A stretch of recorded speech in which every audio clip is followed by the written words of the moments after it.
नमस्कार, खरी खरी में आपका स्वागत है। मैं हूं मृगेंद्र सिंह। हम आज कर्मचारी आंदोलन के लेकर चर्चा करने जा रहे हैं। मध्य प्रदेश में आखिर किस तरह से कर्मचारी आंदोलन लगातार बढ़ते जा रहे हैं।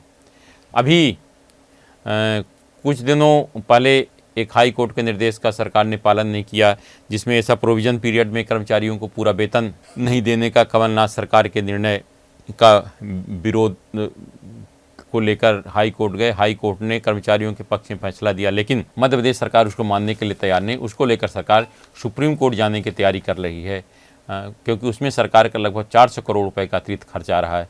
क्योंकि हाई कोर्ट ने अपने निर्देश में ये कहा है कि जो कर्मचारी जब से नियुक्त हुए तब से बीच के एरियर भी दिया जाए, इससे सरकार के खाते पर निश्चित रूप से काफ़ी प्रभाव होगा। इसको लेकर सरकार सुप्रीम कोर्ट जा रही। कर्मचारियों ने इसको लेकर आंदोलन की धमकी दी है, क्योंकि लगभग इसमें 1 लाख कर्मचारी प्रभावित हो रहे हैं। क्योंकि जो आदेश था कमलनाथ सरकार का 2019 का, उसमें यह था कि पहले साल जो टोटल वेतन है उसमें 70% मिलेगा, दूसरे में 80, तीसरे में 90 और 3 साल पूरे होने के बाद पूरा वेतन मिलेगा। जबकि सुप्रीम कोर्ट के गाइडलाइन कहती है कि समान काम समान वेतन होना चाहिए। उसी आधार पर हाई कोर्ट ने अपना फैसला सुनाया था। अब सरकार सुप्रीम कोर्ट जाती है, उसमें क्या फैसला होगा नहीं कह सकता। लेकिन इसको लेकर कर्मचारियों आंदोलन, अब एक नया जो विवाद खड़ा हुआ है वो है स्कूल के शिक्षकों का। प्रदेश शिक्षकों के समक्ष एक बहुत बड़ा संकट खड़ा हो गया है। हो सकता है अगर इसमें सरकार ने उनके पक्ष में कोई फैसला नहीं लिया या उनकी बात नहीं मानी तो कुछ शिक्षकों को नौकरी से बाहर भी जाना पड़ सकता है। वह नियम क्या है कि सुप्रीम कोर्ट में एक निर्देश जारी किया है कि जिसमें मतलब प्राथमिक और माध्यमिक शाला के शिक्षकों के लिए टेट परीक्षा होनी चाहिए। या परीक्षा में मतलब उनका टेस्ट होगा कि आप की क्या योग्यता है, क्या है, कैसे पढ़ाई है। क्योंकि आप देखिए हर 2 साल 3 साल में नई नई चीज़ें आ जाती हैं पढ़ाई के लिए। जो पहले व्यवस्था थी पूरी तरह से अलग हो गई, कंप्यूटरीकरण, बहुत सारी चीज़ें आती हैं। तो मुझे लगता है सुप्रीम कोर्ट ने इसी को लेकर कहा है कि इस तरह से टेस्ट होकर, ताकि शिक्षक भी अपने आप को डेवलप कर सकें कि हमें किस तरह से पढ़ाना है नए बच्चों को। तो लेकिन सुप्रीम कोर्ट के आदेश का विरोध शुरू हो गया। विरोध इसलिए कि कर्मचारियों को खतरा लग रहा, कहीं ऐसा नहीं शिक्षकों का कि उनकी नौकरी खतरे में पड़ जाए। अगर परीक्षा में पास नहीं हुए तो हो सकता है उनको नौकरी भी चली जाए, नौकरी से निकाल दिया जाए। इसीलिए कर्मचारी मतलब शिक्षकों ने विरोध शुरू कर दिया है।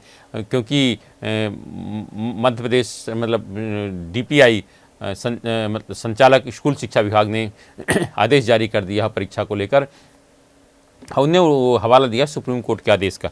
उस आदेश का विरोध शुरू हो गया। मध्य प्रदेश शिक्षकों का कहना है कि सरकार, चूँकि अब बताइए 1995 से जो आज शिक्षकों के पढ़ने के लगभग 30-32 साल पुराने शिक्षकों परीक्षा देगी, निश्चित रूप से उनके लिए एक संकट तो है कि आज की स्थिति उस स्थिति में ठीक है, अभी किसी तरह पढ़ा रहे हैं, लेकिन संकट तो है। अब दूसरी चीज़, अब जो नए आ रहे हैं उनके लिए कोई संकट नहीं है। इसीलिए कर्मचारी संघ इसको अलग अलग मांग करें। कर्मचारियों को ये कहना है कि मतलब शिक्षकों का ये कहना है कि जिस तरह और राज्य सुप्रीम कोर्ट में याचिका लगाई है कि उसी तरह मध्य प्रदेश सरकार को लगानी चाहिए शिक्षकों के विरोध में। लेकिन अभी जो कितने राज्यों ने लगाया है, इसको लेकर अभी जानकारी एकत्रित की जा रही है कि नहीं कितने राज्यों ने, लेकिन कई राज्यों ने मध्य प्रदेश सरकार की तरह ही आदेश जारी कर दिया शिक्षकों की परीक्षाएं हो जाए। यूपी में भी ये स्थिति बनी, लेकिन यूपी सरकार हो सकता है सुप्रीम की जारी, क्योंकि यूपी में चुनाव का साल है। अगर शिक्षक नाराज हो गए निश्चित रूप से सरकार के लिए मुश्किल खड़ी हो सकती है। तो मुझे लगता है उत्तर प्रदेश सरकार ने भी परीक्षा की तिथि सुप्रीम कोर्ट के आदेश के विज्ञान में जारी जरूर की है, लेकिन याचिका भी लगाई है कि इस पर पुनर्विचार किया जाए। कुछ शिक्षकों को कुछ का ये कहना है कि जो टेट परीक्षा 2011 के बाद से इसको लागू किया जाना चाहिए, क्योंकि 2011 से के बाद जो शिक्षक हैं उनको इसमें शामिल किया जाना चाहिए। जो 2011 से पहले के हैं उन पर नियम लागू नहीं होना चाहिए, उनकी परीक्षाएं नहीं होना चाहिए। लेकिन सुप्रीम कोर्ट के आदेश का पालन करते हुए मध्य प्रदेश सरकार ने एक बार ये आदेश जारी कर दिया है कि सबकी परीक्षाएं होंगी जो शिक्षक हैं, ये मतलब आपकी प्राथमिक और माध्यमिक शालाओं में। तो इसको लेकर कर्मचारियों में आक्रोश है। 13 मार्च को एक सब इकट्ठे होकर जिला स्तर पर कलेक्टर को ज्ञापन देंगे और मुख्यमंत्री के नाम वो मांग करेंगे कि परीक्षा पर रोक लगाई जाए और सरकार इसमें याचिका दायर करे सुप्रीम कोर्ट में कि मतलब शिक्षकों की परीक्षा नहीं होनी चाहिए। 15 मार्च को शिक्षकों के अलग बैठ के हर जिला में, तो उसके बाद आगे की रणनीति तय की जाए। जो हमारी जानकारी है, लोगों का कहना है कि अप्रैल महीने में हो सकता है शिक्षक प्रदेश भर के भोपाल में इकट्ठा होकर प्रदर्शन भी करें, क्योंकि 4.5 लाख शिक्षकों की रोजी रोटी का सवाल है। अब ऐसा नहीं हम कहते हैं कि फेल हो जाएंगे, कितने फेल हो जाएंगे, लेकिन हो सकता है कुछ लोगों से तो जो फेल हो जाएंगे परीक्षा में, निश्चित रूप से उनके समक्ष रोजी रोटी का संकट उत्पन्न हो जाएगा। इससे बचने के लिए मुझे लगता है शिक्षक आंदोलन करने जा रहे हैं। तो आप सोचिए मध्य प्रदेश में कितने आंदोलन शुरू हो गए हैं। जो प्रोफेशनल पीरियड में पूरा वेतन न मिलने पर वो अलग अपना आंदोलन की तैयारी कर रहे हैं, शिक्षक अलग आंदोलन की चल रहे हैं। पदोन्नति को लेकर अभी विवाद चल ही रहा, अभी कोई फैसला हुआ नहीं कि पदोन्नति में आरक्षण होना चाहिए कि नहीं होना चाहिए।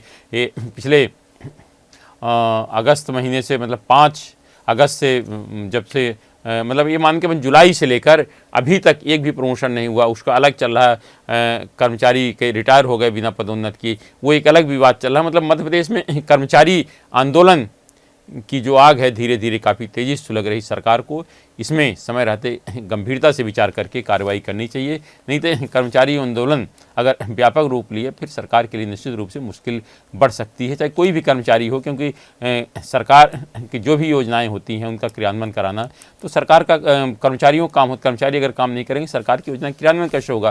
फिर शिक्षक इतना महत्वपूर्ण कड़ी हो गया कि गांव के शिक्षक, पूरी राजनीति गांव के शिक्षक ही करते हैं, किसको वोट देना है वो शिक्षक नहीं करते। अगर शिक्षक पूरे नाराज हो जाएं तो सरकार के लिए मुश्किल खड़ी हो सकती। इसीलिए देखिए सरकार के कितना कहने के बावजूद भी न तो वहाँ अटेंडेंस को लेकर कोई विशेष व्यवस्था लागू हो पा रही, न ही शिक्षकों को आप और तो छोड़ो ब्लॉक जिला गांव से नहीं हटा पा रहे हो, क्योंकि विरोध शुरू हो जाता है। हर विधायक खड़ा हो जाता है अगर स्कूल शिक्षा मंत्री के पास अगर शिक्षक को ट्रांसफ़र कर दो। ऐसा लगता है जैसे शिक्षक अगर उसके यहाँ नहीं जाएगा तो चुनाव हार जाएगा। तो निश्चित रूप से शिक्षकों का आंदोलन अगर होता है सरकार के लिए थोड़ी सी मुश्किल होगी। तो सरकार को इस मामले में विचार करना चाहिए कि आखिर इसमें क्या करना। परीक्षा क्या 2011 के बाद वालों को जो RT एक्ट के तहत उनके होना चाहिए, सबकी परीक्षा होना चाहिए, सुप्रीम कोर्ट जाए, ये तो अभी सरकार को फैसला करना है। लेकिन अभी अगर शिक्षक ज्ञापन देंगे मुख्यमंत्री जी के नाम तो उस पर फिर विचार होगा आगे क्या होगा।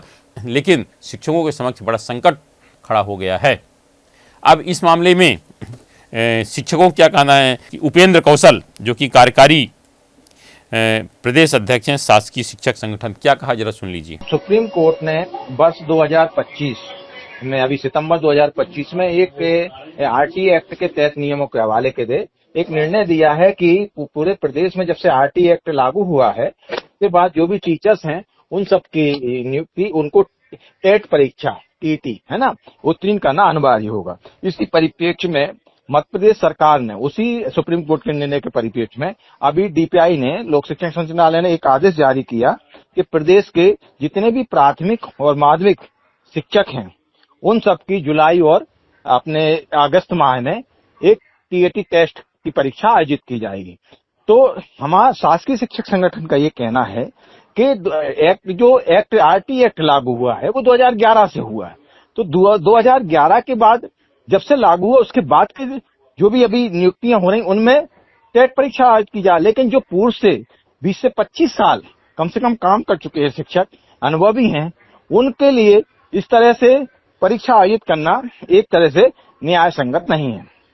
तो हम लोग इसी सब को लेकर अभी 13 तारीख को पूरे प्रदेश भर में एक मुख्यमंत्री के नाम ज्ञापन दे रहे हैं और जिसमें हम मांग कर रहे हैं माननीय मुख्यमंत्री जी से कि जिस प्रकार से अन्य राज्यों की सरकार ने सुप्रीम कोर्ट के निर्णय को देखते हुए उन्होंने पुनर्याचिका दायर की है, तो उसी प्रकार मध्य प्रदेश सरकार भी शिक्षकों के हित में और उनको संरक्षण देते हुए पुनर्याचिका दायर करे, जिससे कि शिक्षकों के साथ जो अन्याय हो रहा है वो अन्याय ना हो। दूसरा कि जो DPI ने, जो लोक शिक्षण संघ ने अभी आदेश जारी किया है उसको तत्काल, क्योंकि वो आदेश विधि सम्मत नहीं है, उन्होंने विधि को दरकिनार करते हुए आदेश जारी किया, तो उस आदेश को तत्काल निरस्त करे, ऐसी हमारी प्रदेश सरकार से मांग है। इसके अलावा आजाद प्राध्यापक संघ मध्य प्रदेश की प्रांताध्यक्ष शिल्पी शिवान ने क्या कहा वो भी सुन लीजिए। जैसा कि अभी चल रहा है कि टेट एग्जाम जो है वो टीचर्स को देना है, जो कि लगता है मुझे कि कहीं ना कहीं बहुत गलत निर्णय रहेगा सरकार का। उसका कारण ये है कि 2004 से जो भर्तियां हुई हैं 6 से, उसमें समस्त जो अध्यापक संवर्ग के लोग हैं वो ऑलरेडी परीक्षा देकर ही, पात्रता परीक्षा देकर ही सम्मिलित हुए हैं। शासन को यदि किसी भी प्रकार का नियम लाना है तो इसके लिए उन्हें बहुत विचार करना होगा यदि कोई इस तरीके का प्रस्ताव या इस तरीके की कोई भी चीज लेकर वो आते हैं तो आजाद अध्यापक संघ जो है इसका पुरजोर विरोध करेगा और कहीं ना कहीं शासन जो है वो इस चीज को लेकर उसको आगामी आने वाले समय में मुसीबतों का सामना भी करना पड़ सकता है, क्योंकि शिक्षक ही एक ऐसा है जो अगर निर्माण कर सकता है तो वो तहस नहस भी कर सकता है। आपने सुना कि शिक्षकों का इस मामले में क्या कहना है। इस मामले में आप हमें भी कमेंट बॉक्स पर कमेंट करके ज़रूर बताएं। विशेषकर मैं युवाओं से अनुरोध करूंगा कि हमें कमेंट करके बताएं कि क्या शिक्षकों की परीक्षा होनी चाहिए या नहीं होनी चाहिए। ठीक है, सुप्रीम कोर्ट के आदेश का पालन करना सरकार की या किसी की मजबूरी को सुप्रीम कोर्ट के आदेश का पालन होना चाहिए, लेकिन क्या उचित है, शिक्षकों की परीक्षा होनी चाहिए या नहीं होनी चाहिए, कमेंट बॉक्स पर कमेंट करके हमें ज़रूर बताएं।